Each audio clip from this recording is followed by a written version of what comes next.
Bienvenido, maestro Pedro. Qué gusto que haya podido conectarse, porque aquí todo el mundo lo estábamos esperando. No, hombre, qué pena de esas cosas que luego, el peor de los escenarios, sin luz y sin pila. Pero bueno, perdón, ya aquí ando, hasta las mejores familias después de como 20 ponencias. Pero bueno, vámonos entonces corriendo para que alcancemos el tiempo. Claro que sí, adelante. Bien, el compartir pantalla, si alguien me permite compartirla, porque no me deja. Rodrigo, por favor, si puedes apoyar al maestro a compartir pantalla.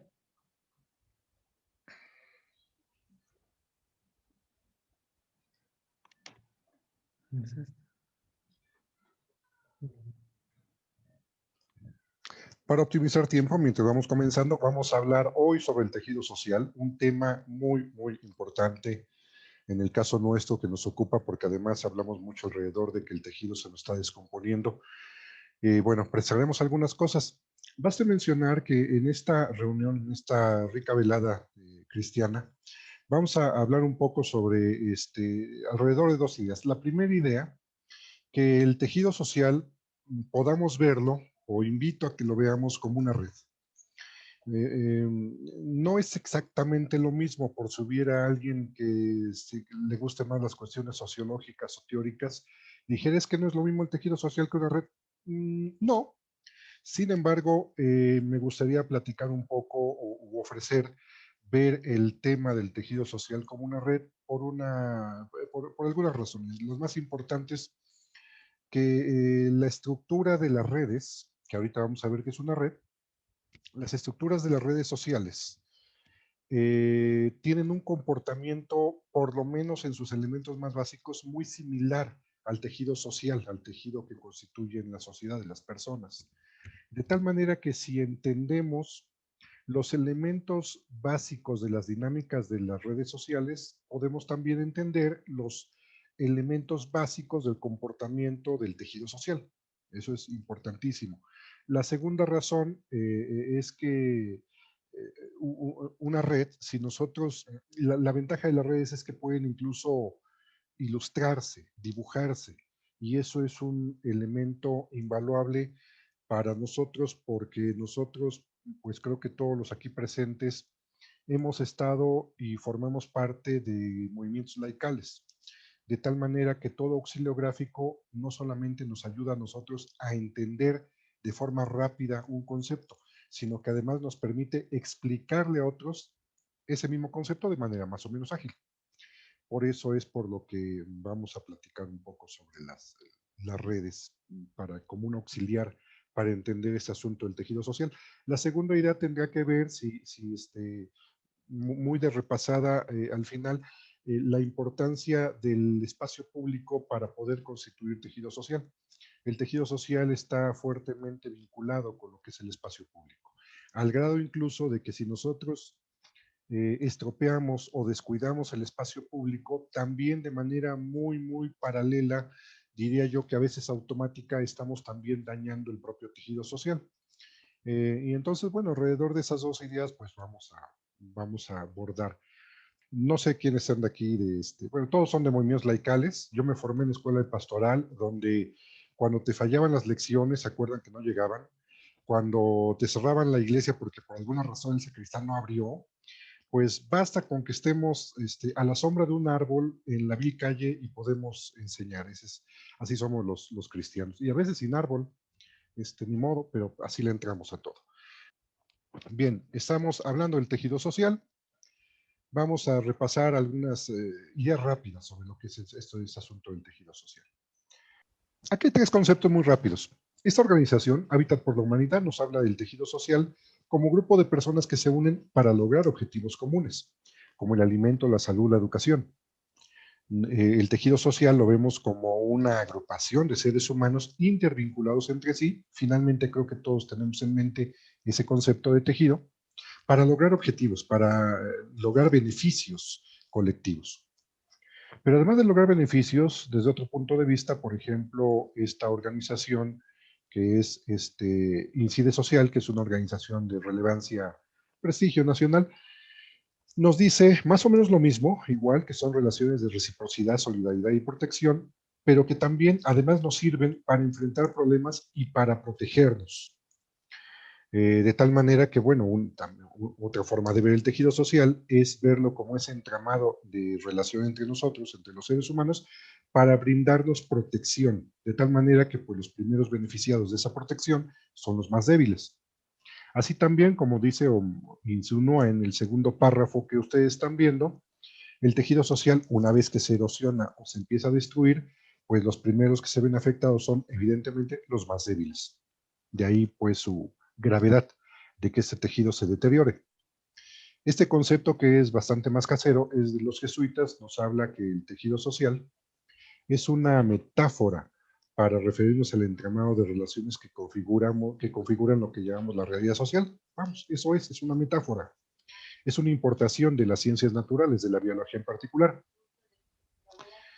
Yo les decía que ver el tejido social como red tiene sus ventajas, porque la red es muy fácil de entender, por lo menos en sus elementos más descriptivos, más básicos, y basta con esos de pronto para comprender algunas nociones elementales del tejido social. Cuando hablamos de red, nos referimos, bueno, aquí viene un poco la ilustración de cómo nació esta idea de las redes en 1736, aprox, con este matemático que enfrentó un problema muy típico de la época, los 7 puentes de Königsberg. Yo tengo una ciudad partida en 4 partes por un río. Hay manera, para cruzar la ciudad hay 7 puentes que la gente fue construyendo a lo largo del tiempo. Si yo quiero visitar las 4 secciones de la ciudad, ¿podría yo visitar las 4 secciones de la ciudad saliendo de un punto A, transitando los 7 puentes, ni uno menos, los 7, solo una vez cada puente y regresar al mismo punto A? Ese era el problema. El matemático Leonard Euler, en ese entonces entendido de estos temas de matemáticas en general, aborda el problema y pues la abstracción que él realizó para enfrentar o para tratar de resolver el problema nos heredó lo que conocemos ahora como las redes. Pues él lo que hizo en su mente, como toda mente poderosa, nosotros lo imaginamos, ellos generan abstracciones, pues así son los genios, y finalmente esto lo convirtió en esto y ya después lo abstrajo en su mente y le dio forma de esto. A ver, esto trata de que hay 4 regiones que hay que conectar a través de estos mecanismos o vías de conexión, que son 7, los puentes. Y el chiste es de que si parto de aquí, puedo tocar los otros 3 puntos cruzando todas las líneas una sola vez cada una y regresar al punto del que partí. ¿Se puede? Ese fue su problema, al que se enfrentó. Y al enfrentarlo nos heredó lo que conocemos como la idea de las redes. Y las redes se componen entonces de esto. En sus elementos más básicos, no avancemos más de eso, con eso es suficiente, pero con eso es bastante suficiente para comprender los elementos básicos del tejido social. Una red se compone entonces de nodos y de enlaces. Los nodos son los puntos que pretenden interconectarse, las unidades que vamos a considerar como el elemento fundamental de una red, el componente. Un nodo es, en este caso, pues estos 4 que ustedes ven, los cuales están unidos por enlaces. Esos enlaces, pues bueno, son los que unen a los nodos por definición, y entonces a partir de estas 2 ideas, teniendo estos 2 conceptos, pueden surgir 2 relaciones o 2 nociones dinámicas muy interesantes. Que el tamaño, la red tiene un tamaño, y ese tamaño se determina por el número de nodos. El número de nodos es el que determina el tamaño de una red. Una red muy grande, muchos nodos. Una red con pocos nodos es una red pequeña. Pero además, no solo bastan los nodos, sino el número de enlaces. Si nosotros establecemos muchos enlaces entre esos nodos, pues se genera una alta densidad de la red. Y si hay pocos enlaces, una baja densidad de la red. Eso sucede, lo podemos percibir en cualquier concepto de red. Finalmente, si ustedes han visto una red de pesca, pues es una red, es el concepto. Mientras más nodos y enlaces tenga, se vuelve más densa. Mientras menos hilos y conexiones entre esos hilos existen, pues es una red menos densa o más chiquita. Si la red tiene muchas uniones, pues se convierte en una red grande. Y si tiene muchos hilos uniéndose en esas uniones, se convierte en una red densa. Lo que más conviene es de que sea grande y sea densa, por simple lógica, eh, porque si es poco densa, quiere decir que hay pocos enlaces, y entonces sigan pensando en una red de pescar, pues los agujeros son así de grandotes, y entonces ahí se te va a ir pues, cualquier tipo de pescado, solamente vas a poder pescar ballenas y tiburones. Pero si tú cuentas con muchos enlaces, pues entonces los agujeritos de la red se hacen chiquitos, y entonces ahí puedes capturar hasta los pescaditos, de tal manera que, en suma, la eficiencia de la red se da en la medida en que hay muchos nodos y muchos enlaces. Si esta idea la pasamos a los seres humanos, a la sociedad, tenemos esto, que si hablamos ya de la red vista, o al revés, el tejido social visto como una red, podríamos tener esto. Un tejido social se compone de personas que establecen relaciones significativas. Equivalente de la red, las personas son los nodos y los enlaces son las relaciones significativas.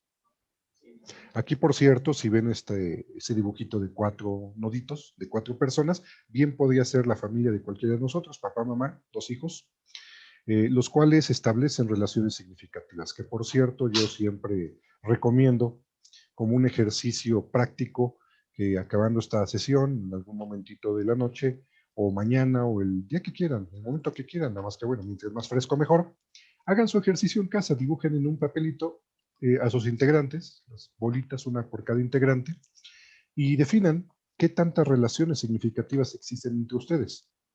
Y cuando hablo de relaciones significativas, estoy hablando, por ejemplo, pues la evidente, que podría ser una mamá con una hija, pues hay una relación de mamá-hija. Claro, seamos sinceros, no caigamos en la ficción. Tenemos que precisar si efectivamente existe esa relación, no solamente como una posibilidad teórica porque hay una relación jurídica, mamá-hija, sino si efectivamente la mamá ve a la hija como hija y la hija ve a la mamá como mamá. Si eso sucede en la vida real, de manera real, entonces sí hay una relación significativa, ahí habría una. Pero, por ejemplo, en este caso, pues, ¿por qué hay 2 líneas? ¿No? ¿Por qué habría 2? Por ejemplo, aquí está mamá e hija. Pero ¿qué pasa si a lo mejor llega un momento dado en que la hija ya, pues, crece, tiene 7, 8 años, la mamá le gusta y se dedica mucho a la yoga, y la hija le empieza a fascinar ese asunto de la yoga, y entonces empieza a aprender yoga con su mamá, y entonces se abre otra relación significativa, muy distinta a la de mamá-hija. Para quien esté en esa condición, seguramente sabrá que sí son relaciones completamente distintas y a veces muy fuertes. Ya no es relación de mamá-hija solamente, ya hay una relación de maestra-alumna, porque cuando están en la clase de yoga, la mamá, antes de ser la mamá, ahí es la maestra. Y la hija va aprendiendo que más allá de ser hija, se convierte en alumna y tiene que aprender. Y entonces se establece otra relación significativa, es decir, los integrantes de esta pequeña comunidad van estableciendo relaciones significativas. Los seres humanos, esos son los enlaces que generamos, las relaciones significativas. Y bueno, dicho esto, tenemos entonces que una red, una familiar o una muy grande, una comunitaria, pues tiene un tamaño determinado por el número de personas. Una familia es una red pequeña, y la densidad del tejido la determina el número de enlaces.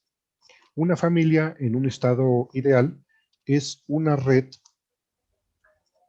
es un tejido pequeño, pero con alta densidad, porque tiene muchas relaciones entre sí, todos con todos. Si es una familia, ¿y qué pasa si quisiéramos ilustrar el caso de una pequeña comunidad como esta? Como muchas de las que hay y está dejando de haber en el país. Las pequeñas comunidades rurales tradicionales. Estas están desapareciendo, pero esa es la estructura. Son pequeñas comunidades 50, 100, 200, 500, 1000 habitantes, que las típicas donde por tanto, un número controlado de personas y tanto tiempo de estar juntos, que se establecen esta masa de relaciones significativas. Tenemos tejidos chicos con densidades muy altas. Pero bueno, esto comenzó a cambiar con la urbanización. Esa urbanización que los papas empezaron a descubrir. Aquí estoy colocando algunos ejemplos, ya por cuestión de tiempo ya no vamos a revisarlos tan a fondo, pero ahí están. Octogésima Adveniens es el primer documento papal donde aparece el concepto de tejido social. ¿Y por qué aparece esto? Porque hubo necesidad de crear un concepto, de usar un concepto para una nueva realidad, la realidad de la urbanización. En este caso, Octogésima Adveniens, que por cierto viene muy inmediatamente después del Concilio Vaticano II, nos precisa o nos describe pues una novedad del siglo XX, que ya venía empezando desde el siglo XIX, pero bien empieza a sentirse en todo el mundo en el siglo XX. ¿Y qué es esto que está describiendo el Papa? Tan importante es que no salió en un documento aislado o en algún documento de iglesia local o iglesia nacional. Se hizo encíclica. La ciudad está empezando a ser problema a nivel mundial. ¿Qué tipo de problema? Pues aquí describe uno muy importante. La urbanización trastorna los modos de vida y las estructuras habituales de existencia. La humanidad experimenta una nueva soledad. En medio de una muchedumbre anónima que te rodea, te sientes como un extraño, te sientes solo. Ah, caray, esa es nueva realidad. Parece entonces ser una nueva realidad. ¿Por qué? Pues porque pues anteriormente en los poblados tradicionales, cuando alguien se sentía solo era porque de veras estaba solo. Pues sí, somos como 3 familias cada 3 kilómetros y luego de una familia se mueren el papá y la mamá y se queda un hijo solo, pues de veras está solo. Entonces la soledad era real. Solo en la ciudad empieza a comenzar a suceder un fenómeno que consternó a nivel mundial. La propia iglesia lo percibe y lo registra en Octogésima Adveniens. Pues, ¿qué creen? Pues en las ciudades algo pasa porque la gente está llena de gente, rodeada de gente y aún así se siente sola. Es una rareza. Bueno, esa nueva soledad que no existía o no se percibía, no era síntoma de otros momentos de la historia, pues ahora empieza a ser un problema. Bueno, pues es que el Papa descubrió esto. Lo que describe en fraseos, aquí está puesto en gráfica. Eso es lo que descubrió el Papa. Que tenemos, conforme se van formando las ciudades, pues una gran cantidad de personas que no tienen todavía o están tardando en establecer relaciones significativas. Son simples nodos sin conectarse, nodos aislados entre sí, aunque estén juntos, físicamente juntos, pero desconectados por la no existencia o la no creación de relaciones significativas. Eso es lo que sintomatiza lo que dice la encíclica. Y entonces, exactamente lo que dice, pues, ¿qué creen? Yo aquí, en medio de una muchedumbre, me siento como un extraño, me siento solo. Bueno, pues es que esto que dijo el Papa es esto. Ya con eso ayuda, si se dan cuenta, por eso me gusta usar esas ideas de las redes, porque nos permite visibilizar, incluso un poco aventuradamente, de manera siempre imperfecta, pero bastante sugerente, la posibilidad incluso de graficar. Grafiquen ustedes su parroquia, su colonia, su comunidad, su pueblo, su ciudad. ¿Cómo está? ¿Y qué tantas relaciones significativas se encuentran? Así están las ciudades. Finalmente lo que tenemos en las ciudades que se están constituyendo, y no es cosa menor, porque dirían, bueno, solo en las ciudades, bueno, pues ¿qué creen? Es que ya no es solo las ciudades, la condición de urbanización del mundo es algo que ya no se detiene, está en marcha y está en etapas bastante avanzadas. Hace apenas 1950, cuando comienzan las mediciones INEGI, en México, 7 de cada 10 mexicanos vivía en condiciones rurales, solamente 3 de cada 10 mexicanos vivían en algún tipo de condición urbana. Nuestra cultura era absolutamente, el siglo XX está construida con lógica y patrones rurales. La música era rural. Las películas hablaban de temas campiranos.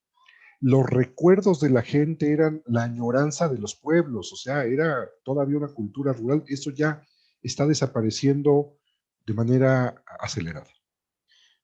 Conforme dato INEGI del censo reciente, el del 2020, 83 de cada 100 mexicanos vivimos ya en ciudades, a hoy, más los que se acumulen en los próximos años. Es decir, la ciudad ya es una condición que va a ser la más común en el país. Por eso es importante entonces entender esa nueva realidad.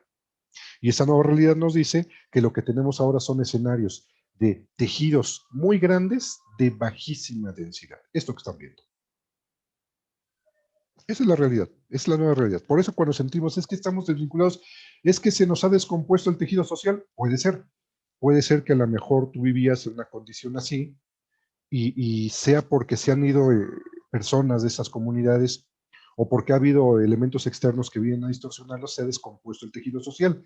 Pero cuando hablamos de las ciudades, más que descomposición, es que no se ha creado todavía tejido social. Estamos, por decir, 3 escalones más atrás todavía. No hemos creado tejido, ni siquiera podemos hablar de recomposición del tejido, sino que en algunos, en buena parte del país, con el acrecentamiento urbano realmente es una combinación de efectos. A veces hay tejido que se ha dañado, pero en mucha de la explicación es más bien de que hay tejido todavía pendiente de crearse. Y el Papa está consciente de que hay que crear ese tejido, si lo que queremos es enfrentar la nueva realidad social, principalmente urbana. Y nos está diciendo acá, para enfrentar esta realidad, esta nueva soledad, este fenómeno urbano, nos dice Pablo VI, que entonces lo que urge es reconstruir a escala de calle, barrio, el conjunto, el gran conjunto, el tejido social. Ahí está la primera vez que aparece en un documento papal el concepto, tejido social, para que quede clara esa idea, se empieza a utilizar ese término. La clave, pues hay que crear, fomentar centros de interés, de cultura a nivel de comunidades, de parroquias, nuevas formas de asociación, lugares de reunión o de encuentro en donde puedan crearse nuevamente relaciones fraternales. O sea, la clave, pues hacer tejido, tejer, pónganse a tejer, generen tejido social. Traducción, conforme a lo que hemos visto, establezcan, ingéniense mecanismos para establecer nuevas relaciones entre las personas, nuevas relaciones significativas. Depende del caso, reconstruir las que se han perdido, pero me parece que por cuestión de la urbanización, la mayor parte del trabajo está en crear relaciones significativas nuevas en realidades nuevas. Y no para ahí la cosa, Juan Pablo II también habló sobre el asunto del tejido social. Muy profundo, Juan Pablo, en Solicitud Rei Socialis, nos menciona, bueno, viene una argumentación previa alrededor de la solidaridad y de la subsidiariedad, conceptos que seguramente ustedes ya manejan como buenos católicos, y nos habla de conceptos que vienen hasta en la Biblia. El más fuerte debe de velar por el más débil, el más rico del más pobre, el que sabe más, el que sabe menos. Hasta ahí estamos claros de esos conceptos como buenos cristianos. La novedad de Juan Pablo es que nos señala, nos hace hincapié en que la omisión, lo dice en su fraseo de abajo, estos, está hablando de los débiles, por su parte no deben de adoptar una actitud meramente pasiva o destructiva del tejido social, han de realizar lo que les corresponde por el bien de todos. Refraseando y simplificando muchos otros puntos y lugares donde Juan Pablo menciona el tema, nos dice de manera muy dura, muy áspera al corazón tranquilo de la gente que luego creía que le llevaba bien con Dios, pues que si alguien no hace lo que le corresponde, por ese simple hecho está destruyendo el tejido social. Tan tan. Muy rudo. Para aquel que tenía la idea de que destruir el tejido social significa solamente hacer una acción deliberada de destrucción de ese tejido, pues no. Digo, también puedes hacerlo, puedes ser un maldoso de destruir el tejido, pero no necesitas hacer una acción dinámica para destruir el tejido. Basta con que no hagas lo que te toca hacer para que también estés participando en la destrucción del tejido social. Eso es profundo. Abrumador para las almas que hasta ese momento estaban muy tranquilas pensando que ya la habían librado con Dios, con la simple confesión, ¿no? Las confesiones todavía mexicanas, que es, Padre, me confieso mis pecados, 1, 2, 3. Ah, muy bien, hijo, reza, ora, come frutas y verduras y ya estás en paz con Dios. Pues no, Juan Pablo pues, nos puso algo que la iglesia mexicana se ha tardado en dinamizar más. Yo cada vez que tengo bajo mi influencia algún sacerdote en formación, le procuro decirle que eso ya lo vaya incorporando en el confesionario mexicano, el pecado social. Oye, hijo Javier, ya están tus pecados individuales, tus fechorías de cada quien, pero ahora dime tus pecados sociales. ¿Mis qué? Bueno, tus omisiones sociales. Igual acá, en el católico más maduro en algún momento, pues ya podrá, sin que le pregunten, pues confesar sus pecados sociales. Ahí están mis fechorías individuales, padre, y ahora ahí le van los sociales. Pues fíjese que voté por un candidato en la elección pasada, quedó de diputado, me puse feliz porque fue que ganó mi gallo, nos invitó a comer, estuvo rica la comida, pero pues una vez que quedó, jamás volví a saber de él. Jamás le mandé un correo, le mandé un WhatsApp preguntándole como que en qué anda o qué iniciativa le está proponiendo. Jamás fui a uno de esos informes anuales de rendición de cuentas como para poder enterarme si está haciendo las cosas bien o mal. Vamos, jamás he entrado ni siquiera al portal de internet de la Cámara de Diputados de Puebla, pues para enterarme siquiera para dónde está votando. Entonces, bueno, pues esa es su omisión y es un pecado.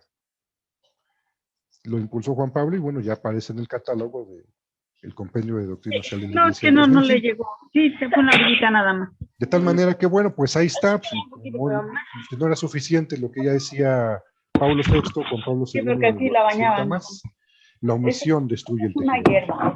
Pero en el baño luego les meto. Laudato sí nos menciona por ahí, alguien señalaba hace rato que era jonjolí de todos los moles. Bueno, pues Laudato sí, Francisco nos dice que eso es bueno, ser jonjolí en todos los moles.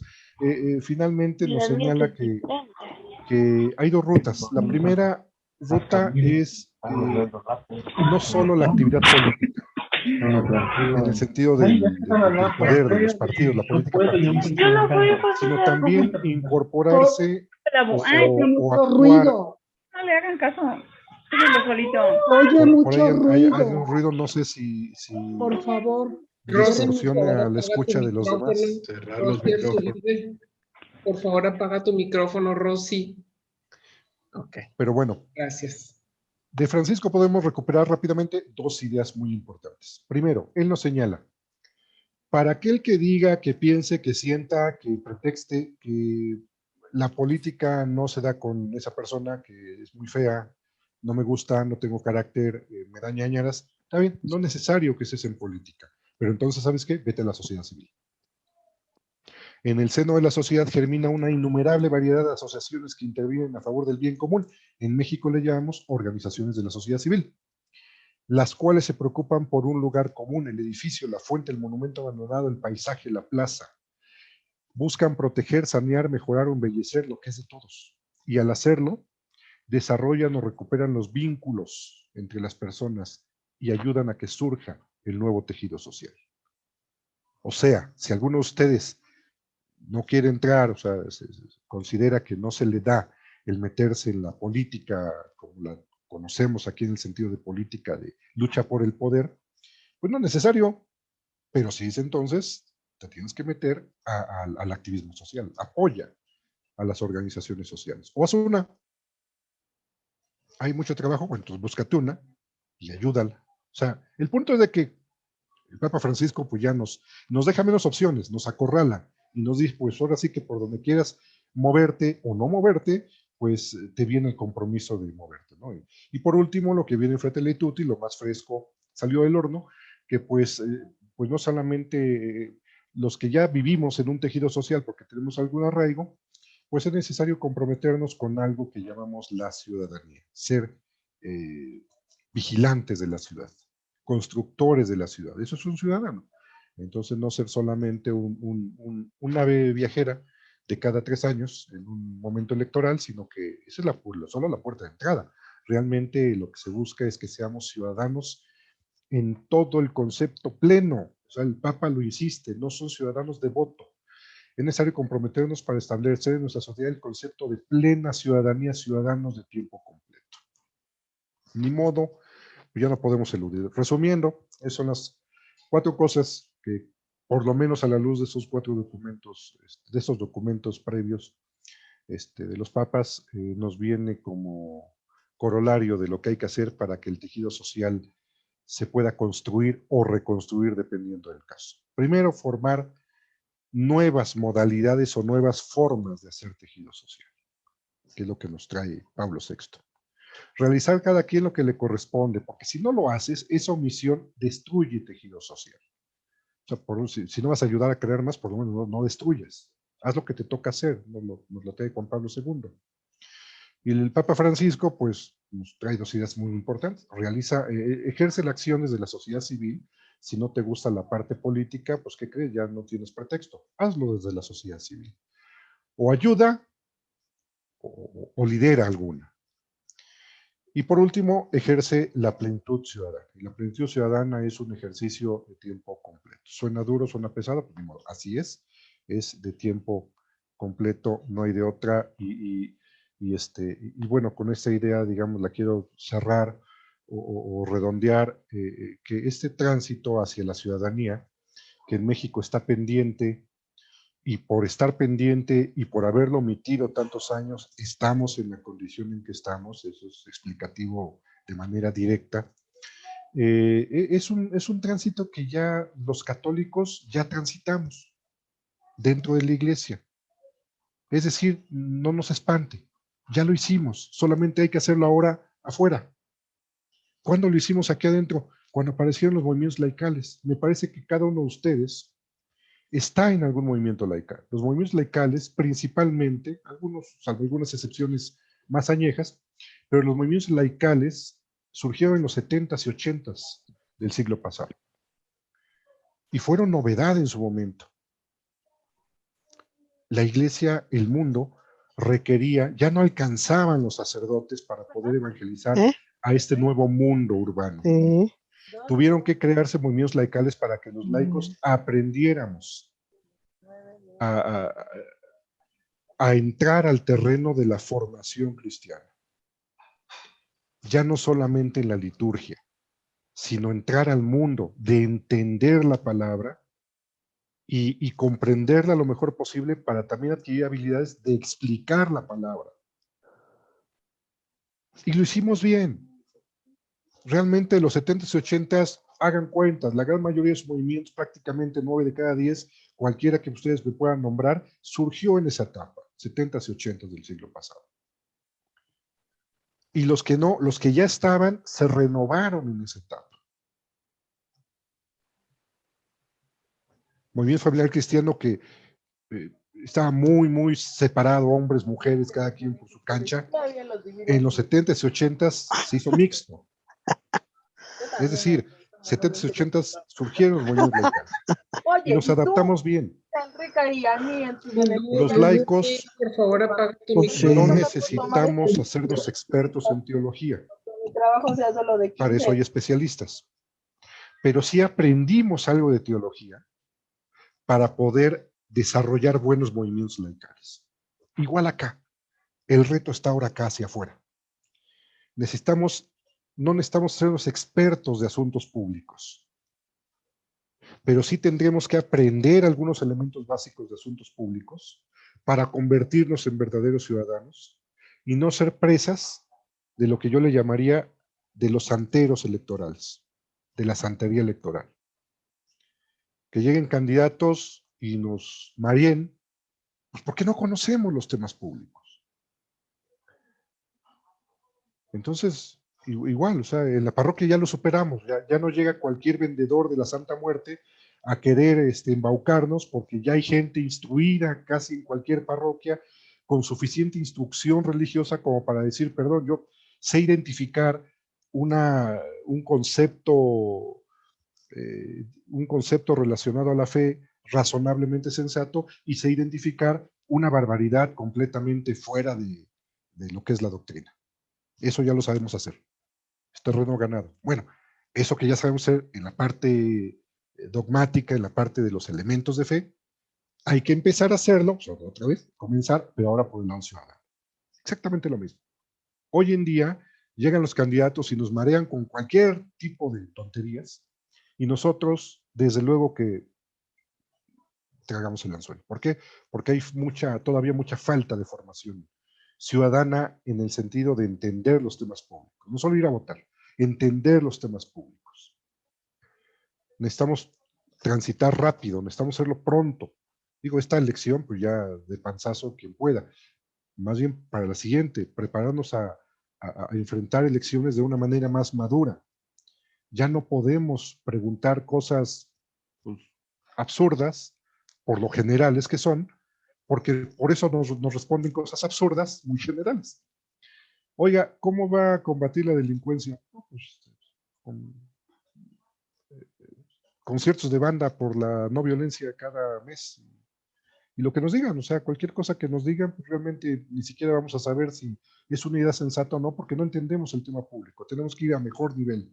Oiga, señor alcalde, a ver, usted está prometiendo que cuando llegue a alcalde va, va a hacer que va a hacer que en toda la ciudad o en todo el municipio haya presencia militar y que a ciertos giros, pero a ver, usted no puede decidir eso, usted no decide sobre la Guardia Nacional es federal, usted va a ser local. Y también nos está prometiendo que cuando sea usted alcalde va a sacar una ley que legisle para un mejor tratamiento de residuos de basura en el municipio, pero pues es que usted no es legislador, o sea, no venga a marearnos. Entonces, bueno, necesitamos aprender mucho de eso, ¿sabes? Es básicamente lo que necesitamos. Cerrando esta idea alrededor de la plenitud ciudadana, pues significa eso, de empezar a enterarnos más de los asuntos públicos para poder medir mejor y lo más importante, acorralar mejor a los políticos, porque en la medida en que los políticos no tienen exigencias de buen nivel en su ciudadanía, pues hacen lo que quieren. En la medida en que tengan exigencias mayores de mejor nivel, no les va a quedar otra más que o aprender o irse. Esa es la gran solución, a razón y en sazón del acercamiento de las elecciones de este periodo. Pues cierro con esto mi comentario. Bueno, la parte de lo público, únicamente comentarles que lo público y el tejido social van muy relacionados. Tan es así que Cristo, su mayor parte de vida pública asentada en las escrituras, que es lo que importa verdaderamente para el efecto de la fe, lo hizo en el espacio público. Ya y con eso reflexionen qué tan importante es el espacio público para poder construir o destruir el tejido social. Muchas gracias, muy amable de estar aquí con ustedes. Yo disponible el tiempo que ustedes gusten, por si no se tengan preguntas, dudas o inquietudes al respecto. Muchas gracias. Muchas gracias, maestro Pedro. Felicidades. Felicidades, Pedro, por la exposición. Con un gusto de saludarte. Mi señor Pepe Espina, qué gusto, mira. Igualmente. El mundo redondo igualmente. y gira. ¿Qué tal? Igualmente. Oye, creo que es muy de acuerdo con toda la exposición y me gustaron mucho las conclusiones que planteas sobre para la construcción del tejido social. Yo quisiera, vamos a decir, añadir un tema que me parece fundamental. Y lo digo para el día después de las elecciones. El que continuemos con la formación cívica, con nuestra formación cívica todos, y con la formación en la doctrina social de la Iglesia, como los fundamentos y el faro para guiar nuestra acción comunitaria, nuestra acción en las organizaciones de la sociedad civil, y quienes querramos meternos directamente a la política, también llevar ahí esos valores y esa doctrina. Entonces, creo pues o la exhortación es a que no acabe todo el 6 de junio, sino que el 7 de junio hay que empezar un nuevo capítulo, y ese capítulo tiene que ser el de impulsar la formación de ciudadanos en los valores de la doctrina social de la Iglesia, para, con esos valores y esa doctrina, impulsar la construcción del tejido social.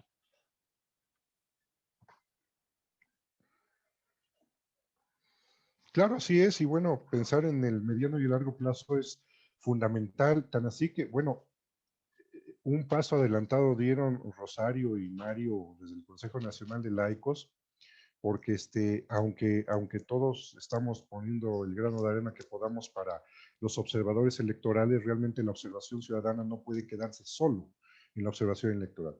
Tan es así que desde el año pasado, que empezó el tema ese de conciencia 2021, pues yo descubrí con mucha alegría que ya hay eh, mucho empuje, mucha pasión de gente en distintas partes del país, y lo vimos en Coahuila y en Tijuana y en Baja y en Tabasco y en Veracruz y en tantos lugares que me ha tocado platicar de esto, que finalmente la gente se vino emocionando con esta idea de los observatorios ciudadanos.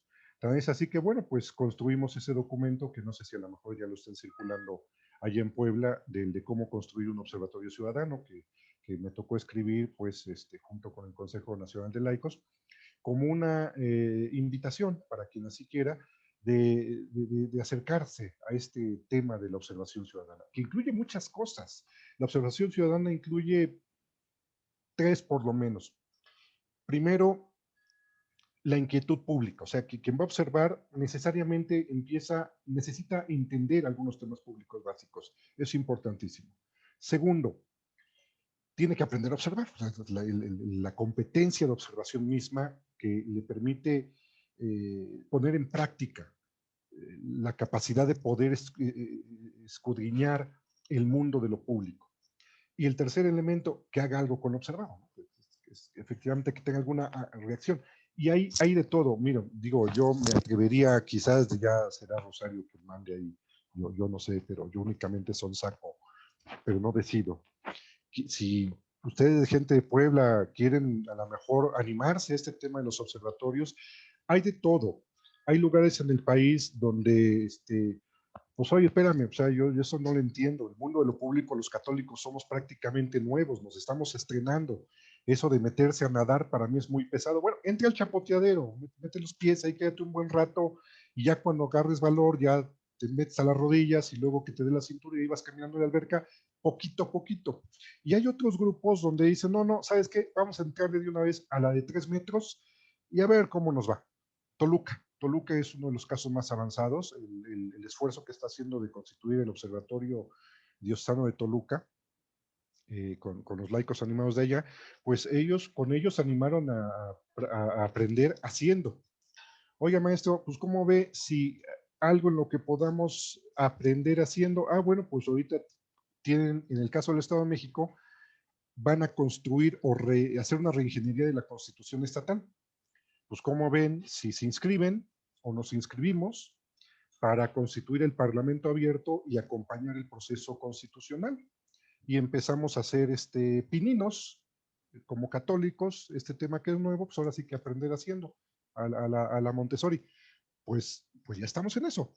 Pasado mañana hacemos rueda de prensa donde se van a presentar algunas de las propuestas que se van a formular para presentar iniciativas constituyentes, y un tema que prendió muy fuerte y que me emociona por la forma en cómo puede ir configurándose es incorporar a nivel constitucional la noción de la perspectiva de familia, para efecto de que la perspectiva de familia forme parte del cuerpo dogmático constitucional y eventualmente, si esto funciona, pueda ser referente para que otras entidades puedan hacer lo mismo. De tal manera que el incorporar la noción de la perspectiva de familia, la familia en sí misma se pueda convertir en sujeto de derecho.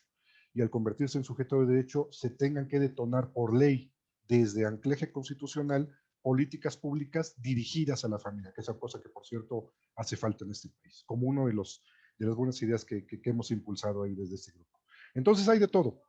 Si ustedes quieren entrar al chapoteadero, pues, con mucho gusto alguna plática o nociones de los elementos básicos de lo social. Si a lo mejor se animan a que pues, vámonos a la alberca de 2 metros, pues ustedes dirán. Se puede ir hacia donde ustedes quieran, ustedes son los que mandan y bueno, Rosario, abusé ahí un poco de sonsacar con la idea. De alguna forma, en todo este recorrido que nos han proporcionado, pues he tenido deseos de encontrar el camino porque hacía yo comentarios anteriores de que pues mucha crítica, pero finalmente nosotros no hacemos nada. Y entonces nos hemos encontrado con muchos obstáculos a lo largo de la vida. Hemos pasado pues a lo mejor sin sabores, pero bien dice aquí el buen Pedro que es necesario que ya nos pongamos las pilas, nos pongamos a trabajar.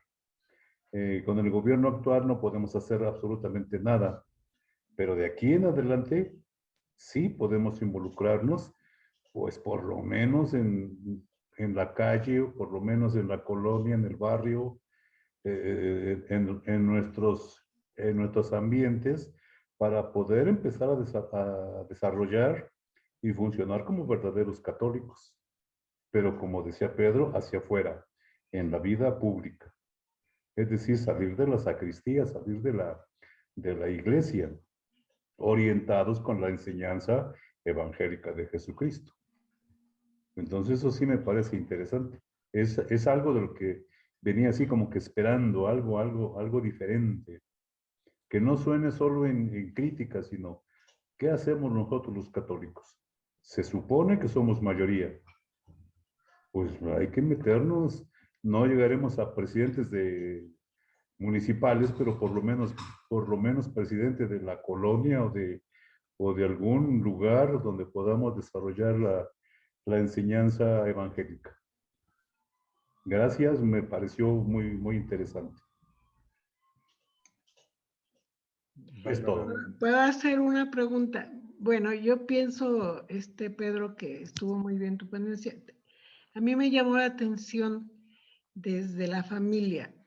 Pienso que sí debemos empezar a rehacer esa red en la familia, porque hay familias donde están divididos en cuestión de política y hay problemas entre la misma familia. Unos están en un partido que pues vemos que no funciona y otros al contrario, entonces hay división en la misma familia. Pienso que pues empezar desde ahí, pero pues sí necesitamos ahora sí que elementos y pues ayuda en ese sentido. Eso es mi humilde opinión.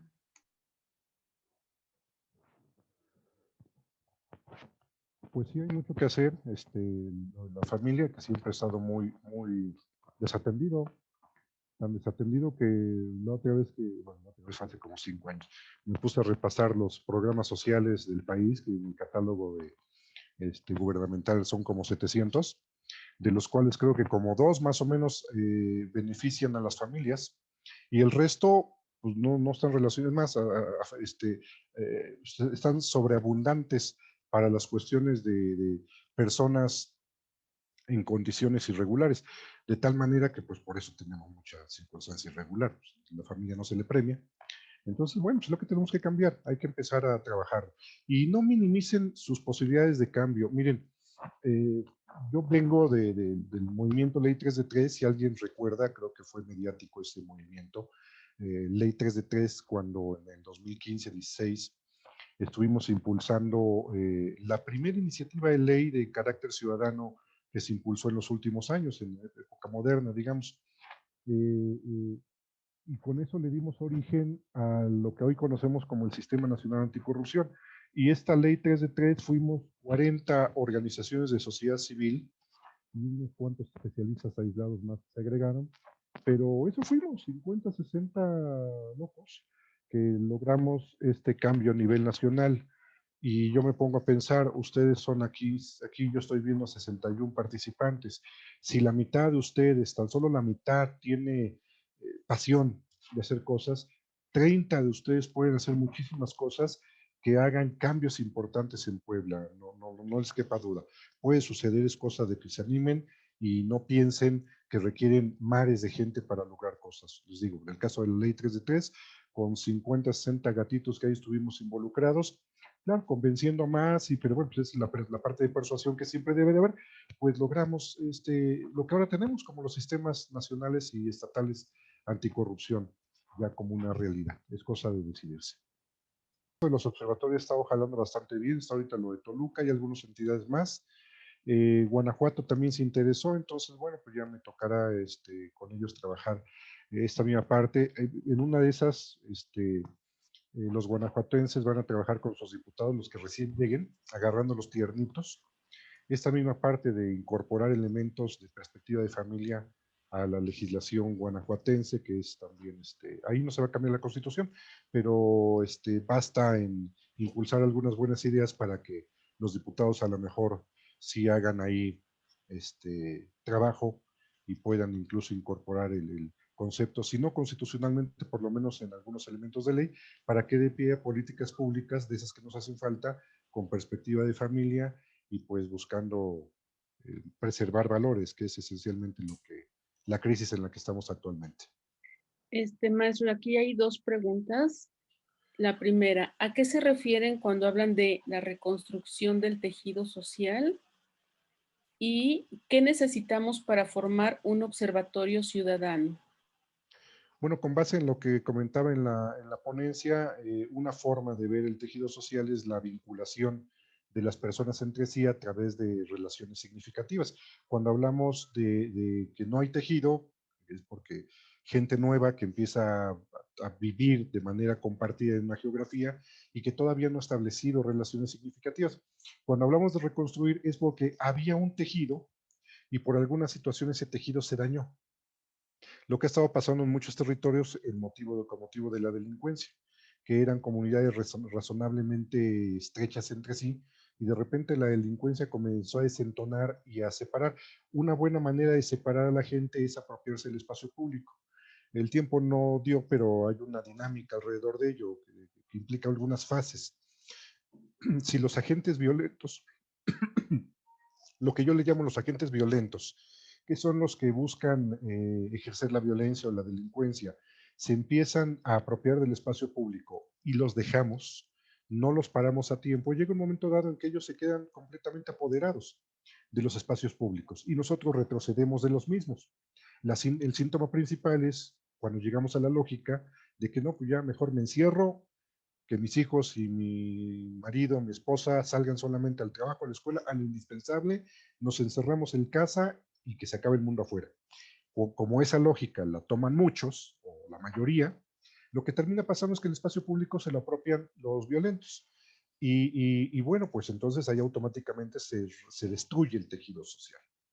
Y se destruye simplemente por una gran razón. En el espacio público es donde suceden los vínculos que no son la familia, los vínculos importantes de las personas.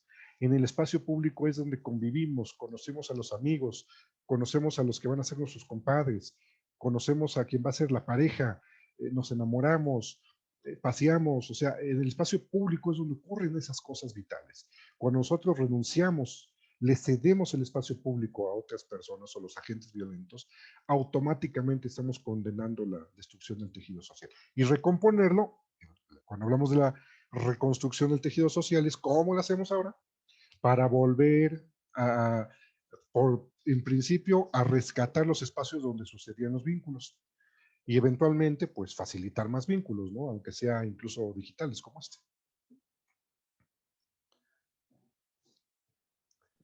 Ok, muchas gracias, maestro. Otra, ¿qué necesitamos para formar un observatorio ciudadano?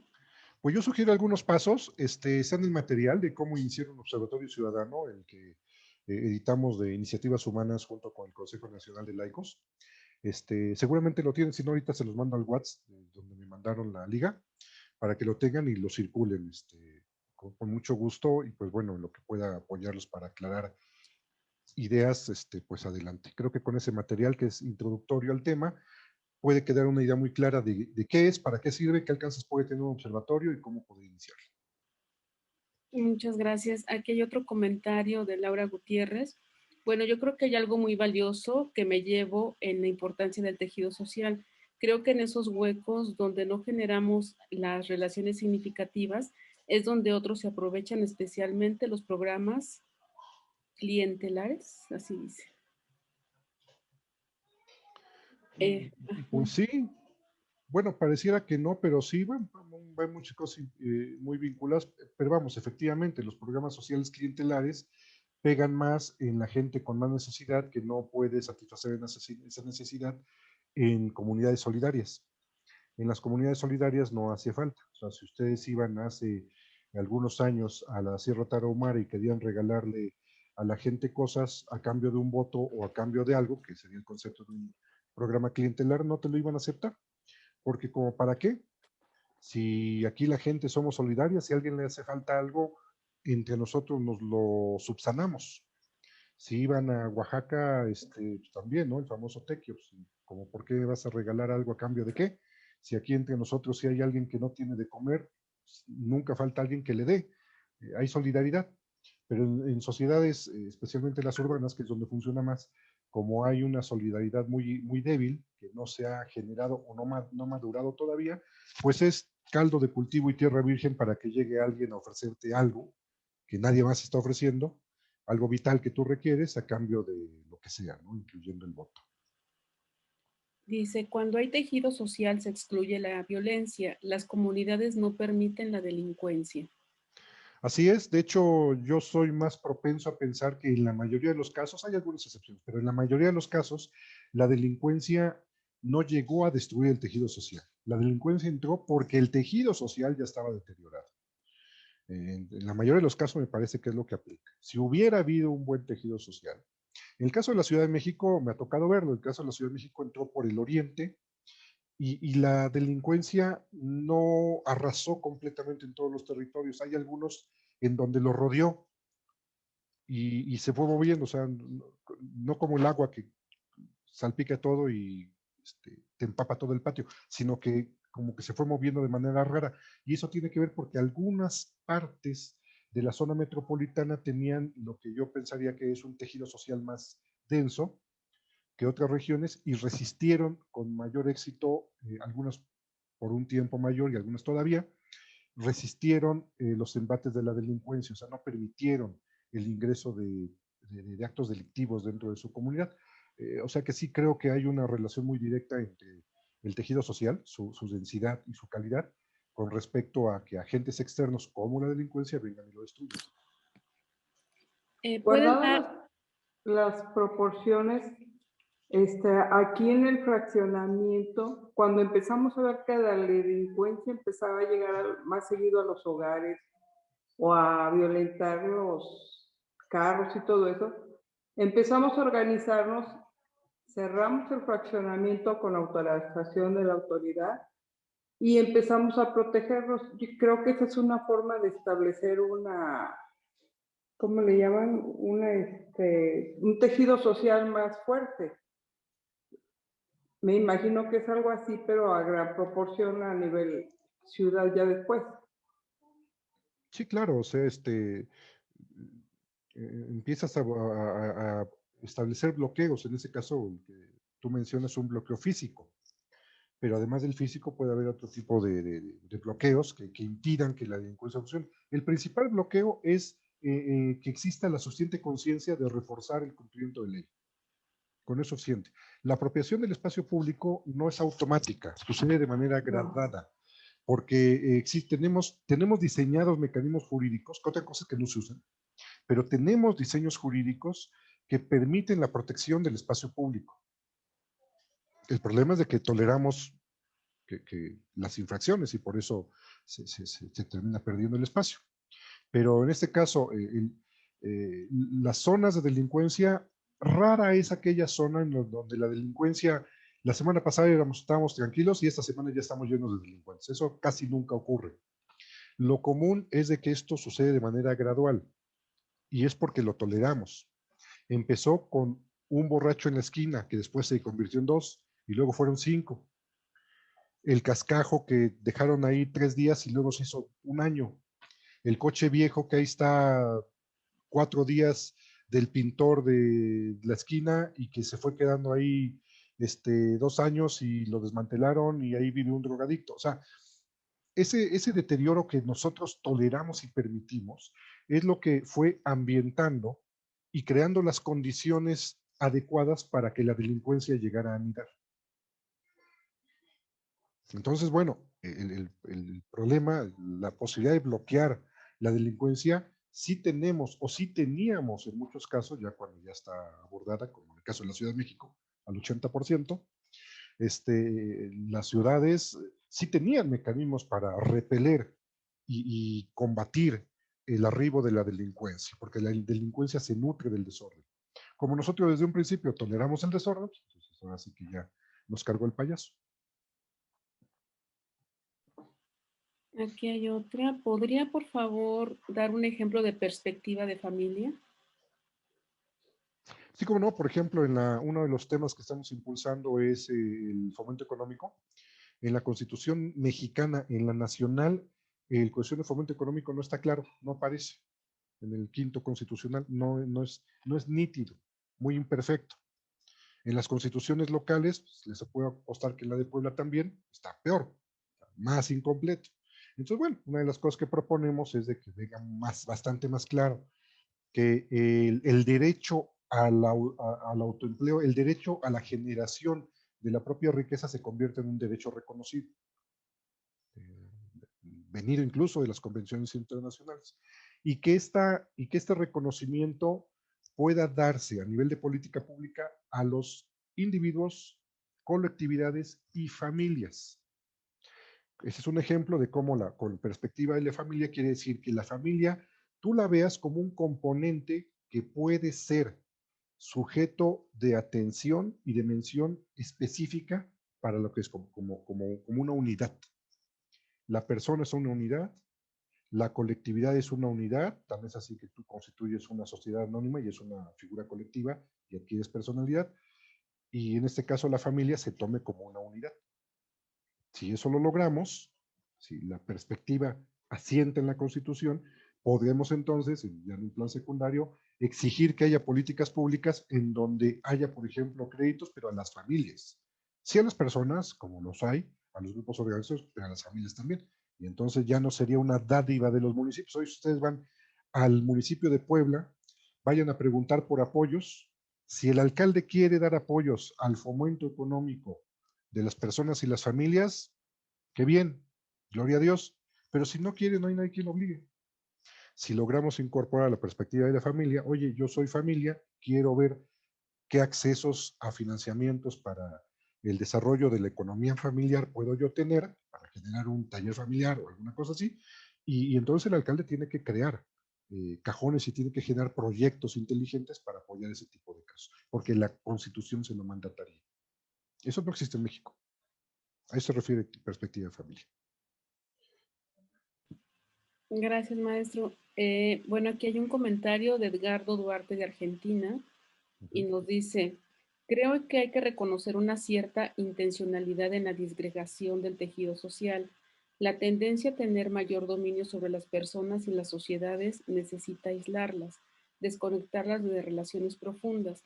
Por ejemplo, las radicalizaciones a posturas irreconciliables, ideologías totalitarias, prevalencia de lo sensible o emocional y consumismo.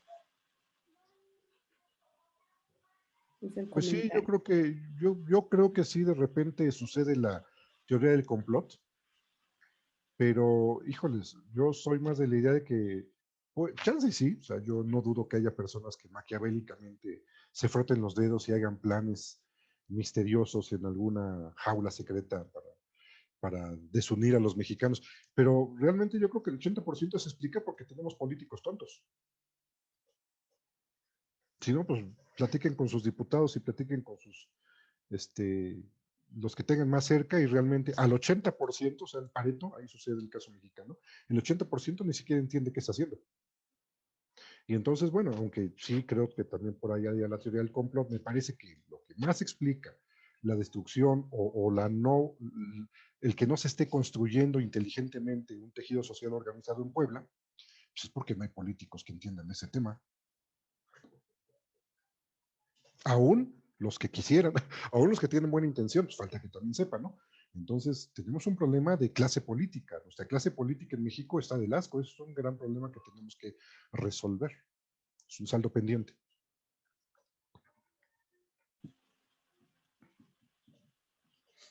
Bueno, aquí nos comenta Cristina, la mañanera es eso, enfrentar a unos contra otros.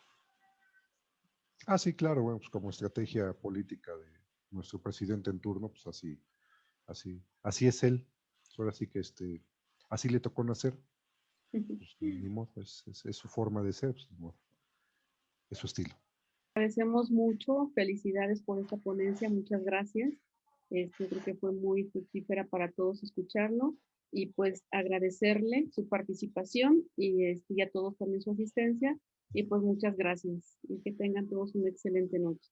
Pues qué bien, descansen, muchas gracias, que tengan ustedes buena noche.